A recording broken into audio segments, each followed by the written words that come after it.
Buat Bung Anies, nggak usahlah merasa takut, merasa khawatir, atau kemudian merasa bahwa ini adalah satu kiamat kecil.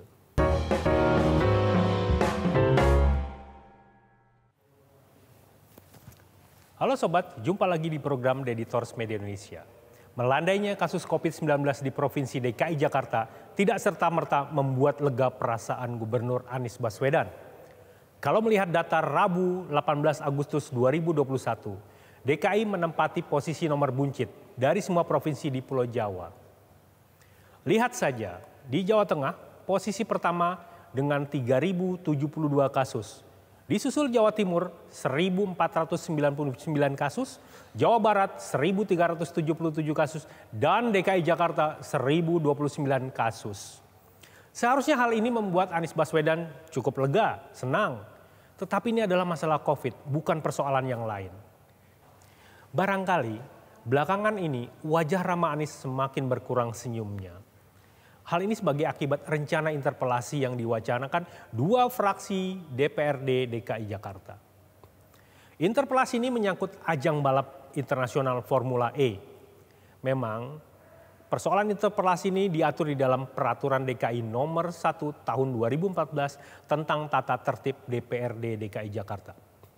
Hak interpelasi diusulkan kepada pimpinan DPRD DKI. Syaratnya nggak susah-susah amat sebetulnya, yaitu 15 anggota yang diusulkan oleh dua fraksi. Adalah fraksi PDI Perjuangan yang melontarkan wacana itu, kemudian didukung fraksi Partai Solidaritas Indonesia atau PSI. Gertakan interpelasi itu sebetulnya bisa terwujud kalau memang memenuhi 15 suara dukungan. Memang sih kalau kita lihat faktanya, sejauh ini baru PSI saja yang begitu solid dengan 8 suara. Artinya memang itu adalah anggota fraksi PSI di DPRD DKI. Ditambah dengan 5 suara dari PDIP, maka total ada 13 suara. Artinya tinggal 2 suara saja, maka interpelasi itu pun terwujud. Kalau persoalan interpelasi sebetulnya sudah menjadi makanan sehari-hari legislatif di Indonesia. Bahkan bukan barang baru lagi persoalan interpelasi ini diajukan. Interpelasi memang sah berdasarkan aturan. Tapi bukan cerita baru juga kalau kemudian akhirnya layu sebelum berkembang.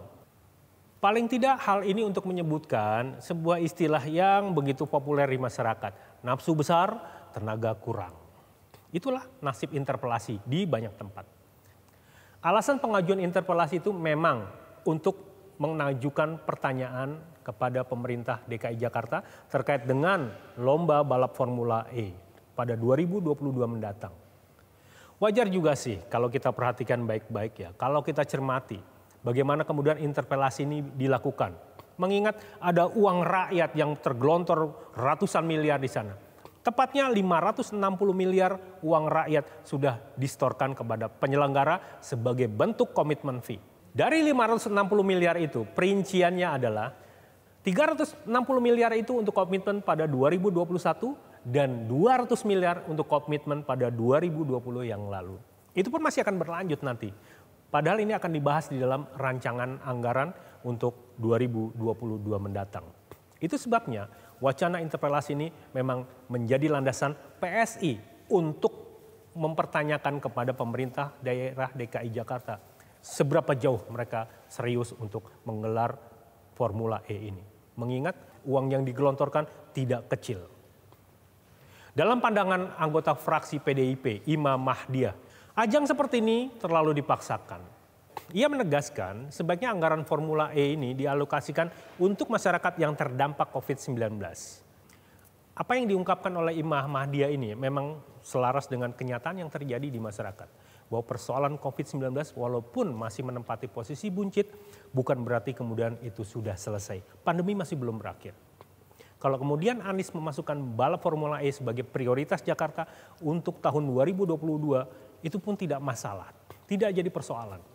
Karena targetnya memang digelar pada Juni 2022, yang bertepatan dengan ulang tahun DKI Jakarta. Persoalan ini memang persoalan yang bukan satu hal yang luar biasa, karena memang itu target yang sudah lama digadang-gadang. Persoalannya Ima memang tidak main-main dengan rencana interpelasi itu. Dia bersama 4 koleganya, Rasidi, Wao de Herlina, Ong Yeni, dan Gilbert Simanjuntak sudah menandatangani usulan hak interpelasi. Ditambah 8 anggota fraksi dari Partai Solidaritas Indonesia, Idris Ahmad, Justin Adrian, Antoni Wiza, Vianney Limardi, Agus Hamonangan, William Aditya, Anggara Wicitra, dan Neng Maliana Sari. Mereka semua kompak untuk mengajukan hak interpelasi ini. Artinya, total sudah ada 13 suara. Dan sekali lagi, tinggal 2 suara untuk mengajukan bahwa interpelasi itu sudah sah digelontorkan. Alasan PSI mengajukan interpelasi itu linier dengan Imam Mahdia. Mereka menegaskan Anies harus menjawab masalah ini. Karena ajang balap mobil listrik ini telah merugikan keuangan daerah. Sebegitukah? Imam boleh optimistis, interpelasi bisa terwujud. PSI pun bisa berharap setinggi langit hal itu akan terjadi. Tapi politik bukan persoalan hitam di atas putih. Politik itu adalah persoalan siapa mendapatkan apa, siapa mendapatkan kesempatan bagaimana, dan siapa berbagi apa. Politik merupakan seni bagaimana memainkan setiap peluang untuk menaikkan daya tawar. PSI memang sudah pasti melangkah karena suaranya bulat. Tapi tidak dengan fraksi PDIP. Kalau memang PDIP berniat, sebetulnya gampang saja. Mereka punya loh 25 kursi di DPRD DKI. Jadi gampang sekali untuk menggelontorkan yang namanya hak interpelasi tersebut. 25 dan hanya butuh 15 orang saja untuk itu. Tapi ternyata, kenapa cuma 5 orang saja yang menandatangani? Dan ini bukan sikap resmi fraksi sebetulnya. Kalau disebut-sebut fraksi PDIP ikut mewacanakan, mungkin saja benar. Kalau menurut saya, Ima hanyalah melontarkan ibarat kerikil kecil ke tengah danau. Mencoba riak-riak gelombang seperti apa, dan siapa yang menyambut, siapa juga yang bereaksi. Buktinya cuma PSI saja yang begitu antusias untuk membulatkan dukungan terhadap wacana interpelasi ini. Dengan 8 kekuatan ditambah 5 memang sudah 13. Sekali lagi cukup 2 suara lagi dan itu selesai. Memang baru 2 saja yang memiliki wacana itu. Fraksi-fraksi lain tidak mendukung seperti Partai Amanat Nasional dan Golkar. Mereka sama sekali tidak setuju dengan wacana interpelasi. Dalam pandangan mereka buat apa buang-buang waktu? Karena pandemilah lebih memiliki prioritas penyelesaian ketimbang wacana interpelasi. Bagi PSI sebetulnya wacana interpelasi ini bukan hal yang baru. Sebelumnya bahkan mereka pernah menggulirkan terkait dengan penanganan banjir di DKI Jakarta pada Sabtu 20 Februari 2021. Kemudian wacana terkait dengan kerumunan di Petamburan, yaitu pada saat perkawinan putri Imam Besar FPI Rizik Syihab. Cuma yaitu tadi, wacana tinggallah wacana, tanpa makna. PSI sepertinya menggantang asap karena tidak didukung oleh fraksi-fraksi di DPRD DKI Jakarta. Tidak heran juga kalau kemudian muncul sinisme bahwa PSI tengah mengail popularitas di depan masyarakat DKI Jakarta. Mereka sedang mencoba untuk menaikkan daya tawar bahwa mereka adalah fraksi yang begitu mendengarkan suara rakyat, membela rakyat, dan sebagainya. Ada satu pertanyaan besar di dalam wacana ini. Ketua fraksi PDIP Gembong Warsono mengaku belum ada pembicaraan dengan PSI soal interpelasi. Kata Gembong, komunikasi saja belum, kok tiba-tiba muncul klaim begitu sih? Gembong meminta PSI jangan asal mencatut nama partainya, nggak elok kata Gembong. Jadi, saudara-saudara sebangsa dan setanah air, sepertinya Anies bisa sedikit tersenyum mendengar sikap ketua fraksi PDIP di DPRD DKI tersebut. Paling tidak, Anies bisa bernapas sedikit lega, sekaligus berharap agar wacana interpelasi ini segera gugur.